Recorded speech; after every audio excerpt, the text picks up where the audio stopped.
Recently, a client of mine on the coaching, they told me such an incredible and unbelievable manifestation story that gave me an idea to make this video. Now I cannot share the story here because they have quite a following on the internet, and so they don't want to be known, and I respect that. But basically, the story is unbelievable. And that got me thinking, and I realized that we are being way too realistic in our imagination, and we are bringing our human conditioning, so-called human limitations, and we are imagining still in the bounds of realism. And so it is not manifesting because you are being too realistic in imagination. Now what do I mean by that? I get a lot of, especially in the coaching side and membership side, I get a lot of questions regarding specific person, right? As the manifestation of love and trying to bond with somebody and pull them into your reality. So what I hear in my coaching call and membership questions is realism, right? People are fighting and grappling with their logical mind how somebody they can manifest like they have not even been in contact for years, or this person is not behaving the way I want them to, or like this person doesn't even know me. So from a rational point of view, it sounds impossible. But imagination does not require logic, does it? Can you imagine being with your person in your imagination, having a scene where you are with them and you're having a blissful day? When I was in Malaysia, I have never experienced snow in my life but till then. And it was very illogical and weird, and it even felt weird for me to imagine being in a country which I have no concept of. Before meeting my wife, Russia was really not something I even thought of. Like, it's not a country where, from Pakistani perspective, we don't really think about it. And so I had no idea what this was. And then my wife, totally different culture, everything different than this another country. So the entire idea, and we were in a long distance relationship for a very long time, a lot of problems, which seemed so-called from realistic point of view very difficult. Some might even say impossible. But I imagined it anyways. I realized that there is no room or real benefit to bring logic into imagination, because reason number one being, if you want to create something new in your reality, well, it's illogical from the very get-go. Right? The entire concept of manifestation, deliberate creation, is completely illogical. It's bonkers. From scientific perspective, and the so-called wise men of this world will tell you like you're being crazy or deluded, or it's not how it works. Oh, it's a coincidence, bro. Or it's like, oh, you got lucky or whatever.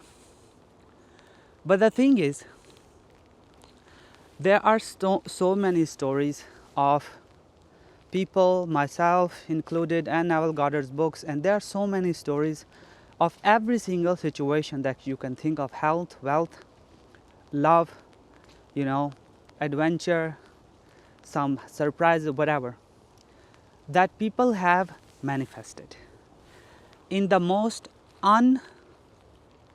illogical and unrealistic way. Now, if they were to consider logic and they say that how is going to happen, they would have never achieved it. Absolutely not. They would have stopped in their tracks, and that would be the end of it. So what I hear in my membership channel and coaching, by the way, if you want to work with me, the link is in the description for coaching and membership, where you can work with me directly one-on-one, or you can join the membership for weekly live streams, Q&As. So what I hear is, I hear that people bring the human way of thinking. For example, if a person has not been in contact with you for 2 years, it's illogical to think that one day they will just, start thinking about you and, start to fall in love with you for some reason. Why would they do that? Well, manifestation is not about logic, is it? Well, this is why I go so much into the length of describing what this reality is and why you should understand how this reality works. Where manifestation works because you have the individualized aspect of God within you. And in the scripture it says all things are possible to God. So when you're trying to manifest, so-called trying, you're not trying, you are actually deciding, and the presence of God within doeth the work. Well, when you imagine, if you bring your human limitations into your imaginal act, what you are doing is you are confining God's work via you are sort of making a boundary around God's work and limiting God. And so when you limit God, well, what are you going to have an experience of? You're going to have the so-called realistic experience, and you will not be able to freely imagine. In your imagination, bring nothing with you but the presence of God and go to the end. So when you're imagining from your higher self or your I am state, and you're seeing your imaginal act as a real act in the now moment. Not thinking how it's gonna happen, not thinking when it's gonna happen, not thinking any condition basically. Because the moment you condition it, you've already gotten like you've already how would I say it? You've already limited God to do his work, right? You cannot apply human conditioning to the works of God.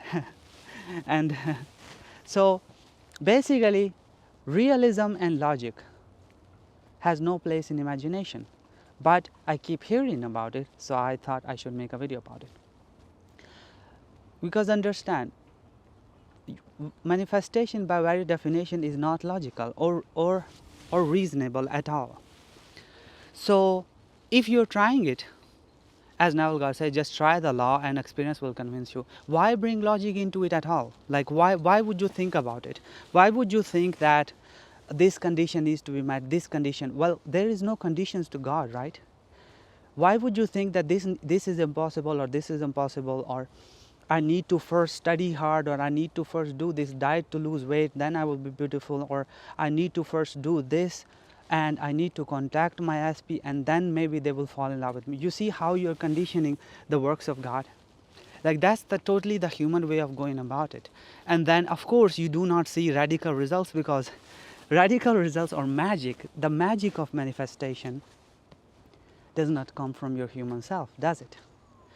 The entire works of Neville Goddard and any manifestation coach or guru or anybody who has written about it is all based on your spiritual self. It has nothing to do with your human self. So all these questions like how is going to happen, then time crunch, another thing, if you are considering time, that's a human concept. God does not care about time. God does not care about deadlines. God does not care about distance. There is no distance to God, there is no time to God, there is no impossibility to God. But the moment you consider it, since you are the presence of God at the point that you are, you bring it into your experience. The great example that I recently gave of this couple who were manifesting a apartment building, they had no money to put it into it. They were trying from their human realistic self for 9 years. Nothing happened. Then they came across the Neville Goddard's way. They came across the law. They applied the law, and within I think of days or months, just a few months, some random contractor came in and said, I will build it for you. I'll pay for everything. Everything was happening. Now that story, I will link in the description of the video, is completely impossible, illogical, unreasonable. But they did not bring it into their imagination. They did not bring logic into their imagination. They imagined the building completed, paid for, all tenants in there, everything done. Now, if they brought logic into it, they would consider, oh, first I should imagine the money for it, right? If I don't have the money, how the hell am I going to build it? And then I should, imagine going to the bank and getting a loan, and I should get my loan approved first. You see how weird and kind of stupid it sounds? Because that's the work of God. God, you don't need to condition how God should do it. You just need to go to the end and in your imagination live in the end and speak the end as though it's already happened in your internally, not to everybody or people. No, just say that what you have is, you have it already and it's done, and imagine it, and do not condition it from realism, so-called human realism. And that is where you will see radical results, or extraordinary, or the magic of manifestation, you know, or how would you say, things that are unseen will become seen for you, right? And faith is loyal to the unseen. And so it's not about you, it's not about your ego, it's about the God within every man. And you need to employ that rather than your logic to see extraordinary or even ordinary results. God is doing everything anyways. But when you bring logic into it, you limit God. And then you see mundane, regular, small manifestations, small stuff, you know, here and there and this and that, and not the real, the so-called big things, right? And what is big? There is no big or small to God either. It's just human conditioning again. So practice not bringing logic and reason in your imagination. Practice it. Apply it to something wholeheartedly. Go all in, test it, and see what happens. So I hope this video made some sense. An illogical video. I hope it made sense. This is it for this video. Until next time, bye bye.